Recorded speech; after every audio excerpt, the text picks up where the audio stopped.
اور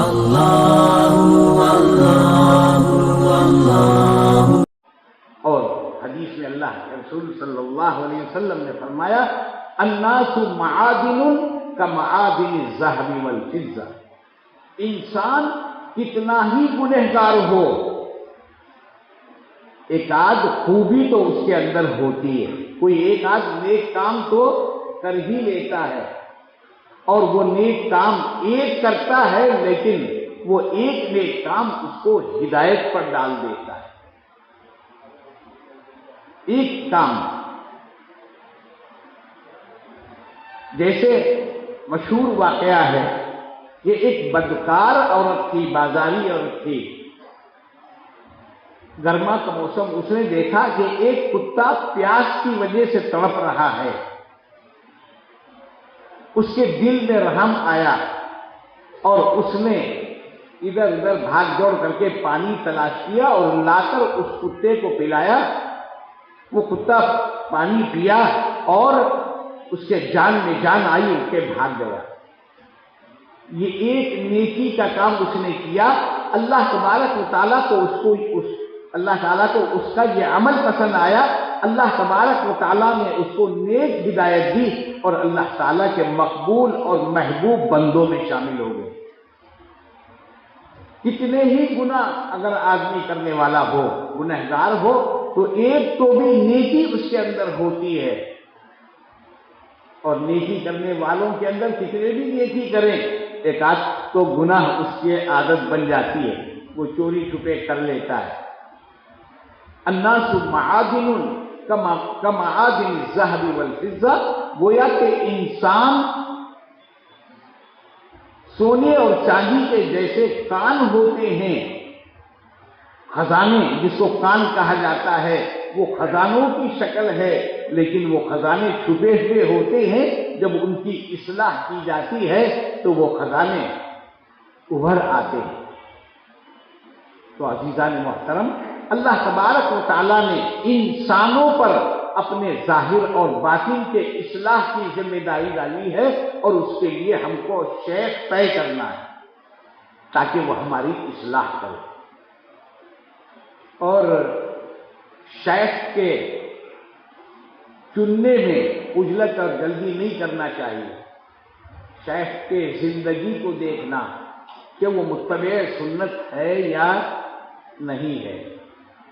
امت کا حال یہ ہے کہ ہر پاگل اور دیوانے کو مجذوب سمجھ لیتے ہیں، بس اس کا ایسا ادب احترام شروع کر دیتے ہیں جیسے کوئی واقعتاً اللہ والا ہے، اور کسی پر بھی اعتقاد یقین رکھ لیتے ہیں، اس کی زندگی کو نہیں دیکھتے۔ کہا جاتا ہے کہ کوئی شیخ اپنے طور پر شیخ نہیں بنتا، اس کے معتقدین اس کو شیخ بناتے ہیں۔ کہتے ہیں ایک صاحب کے تعلق سے یہ بات اڑائی گئی کہ بہت بڑے اللہ والے ہیں، بہت بڑے بزرگ ہیں، انہوں کسی سے بات نہیں کرتے، جو جس سے بات کرے سمجھو وہ بڑی قسمت والا ہے، جس سے بات کرے سمجھو وہ بڑی قسمت والا ہے۔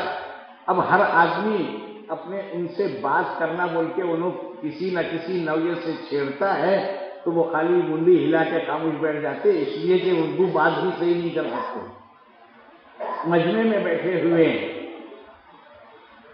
پیشاب کا تقاضا ان کو ہو رہا ہے، اب وہ مریدین اٹھانا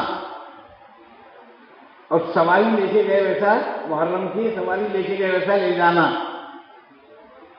تو انہوں پیشاب جانا چاہ رہے ہیں تو بیٹھے بیٹھے بول رہے ہیں میں مجھتا ہوں، کیا بول رہے میں مجھتا ہوں، تو وہ قریب رہنے والے جو مرشد نہیں ہے اس کو جو مرشد بناتے ہیں، ویسے لوگ قریب بیٹھے والے بول رہے ہیں بھائیو بزرگو دوستو سنو، شیخ فرما رہے ہیں موتو قبل ان تموتو، انہوں غصے میں آ کے بول رہے میں مجھتا ہوں، پیشاب کو جانا ہے، تو سنا اپنے حضرت فرما رہے موتو قبل ان تموتو، مرنے سے پہلے مر جاؤ، یعنی اپنی خواہشات کو دفن کرو، اللہ کی مرضیات پر چلو، فنائیت کی کیفیت اپنے اندر پیدا کرو۔ یہ موتو قبل ان تموتو، یہ محاورہ ہے جو صوفیہ کرام کا محاورہ ہے۔ تو اس طریقے سے لوگ اس کو بھی بڑا بنا دیتے ہیں، وہ اپنی جگہ پر کچھ نہیں ہوتا لیکن بہرحال اس کو چڑھا دیتے ہیں۔ تو عزیز دوستو، اپنا مصلح ہر حال میں رکھنا ضروری ہے ہمارے لیے۔ بغیر مصلح کے ہم اپنے آپ کی صحیح اصلاح نہیں کر سکتے۔ لیکن جیسے علماء نے بھی فرمایا، اہل اللہ حضرات نے بھی فرمایا کہ جلد بازی کر کے ایسے شیوخ سے جو خود ہدایت پر نہیں، وہ دوسرے کی ہدایت نہیں کر سکتے، جو خود گمراہ ہیں وہ دوسروں کی صحیح اصلاح نہیں کر سکتے۔ اس لیے ایسے مربی کا چننا جو آپ کو متبع سنت بنائے، اللہ کے رسول صلی اللہ علیہ وسلم کا متبع بنائے، سچا عاشق بنائے، اللہ کا عاشق بنائے، ایسے شیخ کو اپنا شیخ تسلیم کرنا چاہیے۔ باقی دنیا داروں کے پیچھے پڑھنا وہ مناسب نہیں ہے، آدمی کے صحیح اصلاح نہیں ہو پاتی ہے۔ بہرحال ہر حال میں اپنی اصلاح کرنا، اور یہ سلوک اور تصوف کی لائن میں دھوکے بازی بھی بہت ہے۔ ہر آدمی اپنے آپ کو شیخ بنائے ہوئے ہے، اور اتنا آسان کام ہو گیا ہے۔ حیدرآباد میں ایسے کارخانے کام کر رہے ہیں، اگر آپ اپنے آپ کو چاروں سلسلوں کا بزرگ اور تمام مشہور اللہ والوں کی اولادوں میں سے اپنے آپ کو پیش کرنا چاہتے ہیں تو انہوں شجرا بنا کے دے دیتے ہیں۔ شیخ عبد القادر جیلانی رحمۃ اللہ علیہ کے اولادوں میں سے ہیں، بلکہ انہوں شجرا بنا کر دے دیتے ہیں۔ اور پھر اس کے بعد خلافت کا مسئلہ، 5,000 روپے میں 7,000 روپے، 8,000 روپے، ایک جوڑا کپڑا، ایک پگڑی بنا کر اگر دے دیے تو انہوں بہت آسانی سے خلافت دیتے ہیں، بلکہ مریدین کے پیچھے لگتے ہیں، 5,000 دے میرے کو، ایک پگڑی بنا، ایک جوڑا بنا، میں تیرے کو خلافت دیتا ہوں۔ چنانچہ ایک صاحب حیدرآباد میں ایک شیڈ میں کام کرتے تھے، انہوں بیٹھ ہوئے خانخواہ آ کر، اب ان کو مرشد بننے کا بھوت سوار ہو گیا، بار بار آ کے خانخواہ میں میرے سے بولتے رہے، حضرت بولے اب میں اتنے دن ہو گئے بیٹھ ہو کے آپ کے پاس ذکر پابندی سے کر رہا ہوں، اب مجھے آپ خلافت دے دیجیے۔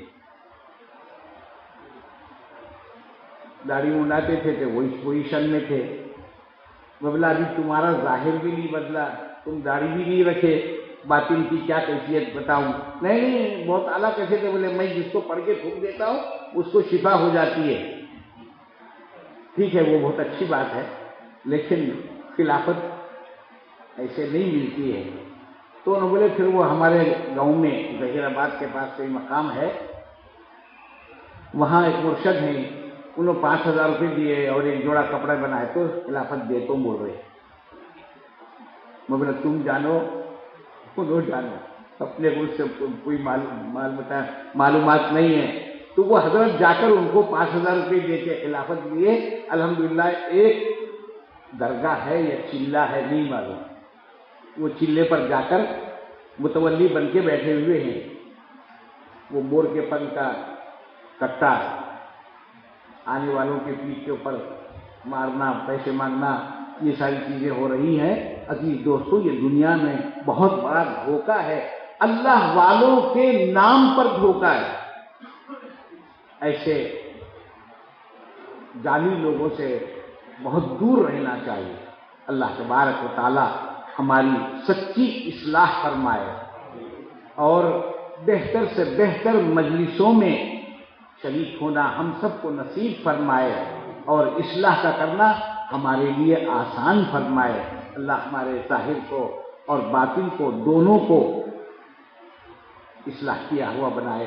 وآخر دعوانا الحمدللہ رب العالمین۔